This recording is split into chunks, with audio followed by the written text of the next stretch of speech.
Hey y'all, Miss Naylor here. We are starting on page 64 of your Roots book. You're going to need your pen or pencil and your highlighter. We are going to study fid, which means faith. Let's start with that paragraph at the top. Did you ever wonder how Fido got his name? He's called Fido because he's faithful to his master. The root fid always has something to do with faith. Fidelity means faithfulness, and infidelity means unfaithfulness. If you are confident, you have faith in yourself. But if you are diffident, you don't have faith in yourself. You're shy. Sometimes, as in confide and several other of the following words, con is used merely as an intensive, giving more emphasis to the root that follows. So you'll see we have con with faith a lot. So like a lot of faith when it's emphasized like that. Let's go to our first word. Bona fide. Bona fide is an adjective. It comes from the roots bon meaning good and fid meaning faith. So in good faith, genuine. Let's take a look at the sentence.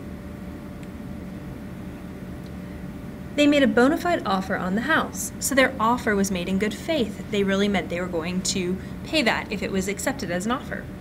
Or the museum has a bona fide painting.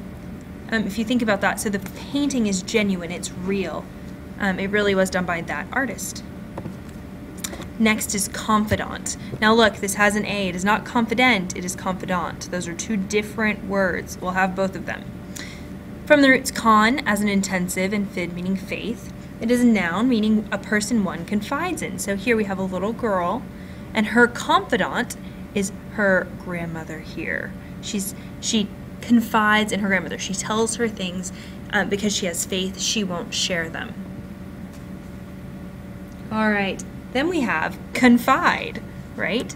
So these same two roots, we're going to see them about 4 times this week. And this is the verb form, to show faith by sharing secrets. Now, I do want you to notice I'm saying this is a verb, and your book says that it is a noun. Your book is wrong, because to confide in someone it's an action. So if I confide in you, that's what I'm doing. I confide, subject, verb, right? Let's look at our sentence. I confide my deepest fears and dreams to my best friend. So you confide something in a confidant. See how those go together? Next we have confident. So this is the one with the E. You need to know the difference, okay?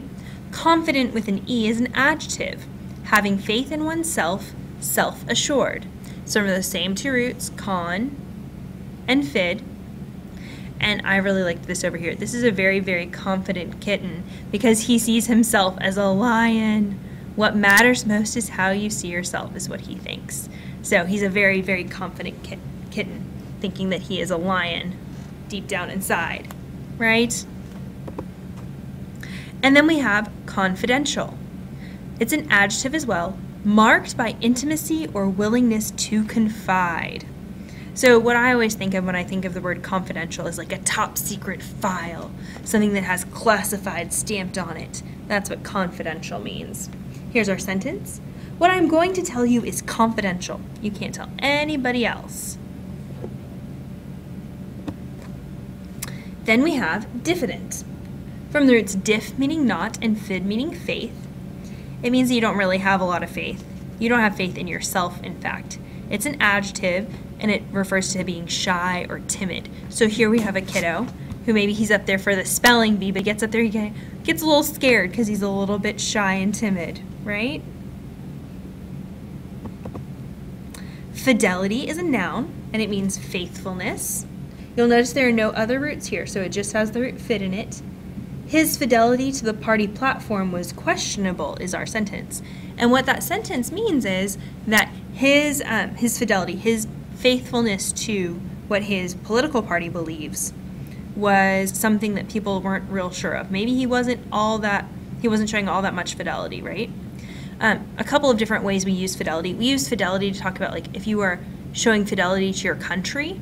So a lot of the time we talk about those people in the military have a lot of fidelity for their country, right? Or you can show fidelity, faithfulness towards your spouse. So when people get married, they're promising fidelity. They're promising to be faithful. The next word is infidel. Infidel is a noun, a person who does not believe in a particular religion, and it comes to the roots in meaning not and fid meaning faithful. So not faithful in the same way that maybe you're faithful, right? If you look here, we generally hear the word infidel used in terms of those people who are not Muslim. So, for instance, Jews or Christians would be infidels. By no means is that the only way that we use it, but that is the way we hear it used most often. So, keep that in mind. Let's look at our sentence. The Muslims were in conflict with the infidels. All right, our next word, infidelity. From the roots in meaning not and fid meaning faith. Infidelity is a noun. It means unfaithfulness, and it especially refers to marriage. That's really important to keep in mind. Now, obviously, this is not marriage, but I did think it was kind of a funny picture to use here. We have a little girl who's mad because her, little boyfriend is now with another little girl. He's showing infidelity. He's being unfaithful, right? And our last word. This one's kind of fun to say. Perfidious. You should try it out. Perfidious. It's from the roots per meaning through and fid meaning faith.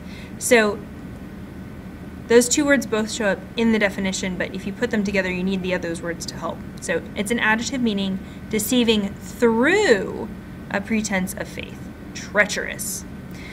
The best example I could think of someone who is being perfidious was Brutus. We talked earlier this year about that Julius Caesar quote, et tu, Brute, how Julius Caesar and Brutus were good friends, and when the Senate decided to assassinate Julius Caesar, Brutus was part of the plot. So he was being a treacherous friend. He was deceiving through a pretense of his faithfulness to Julius Caesar. It's by no means, again, the only way to use that word, but let's look at the sentence. Her perfidious actions branded her as someone not to be trusted. Dun, dun, dun. All right, now you are responsible for the exercises and the Kia this week, so make sure you get those done. Please remember, our Roots quiz this week will be on Wednesday because of some other stuff going on at school. That's the next couple of weeks, so keep that in mind, okay? Best of luck. Study hard.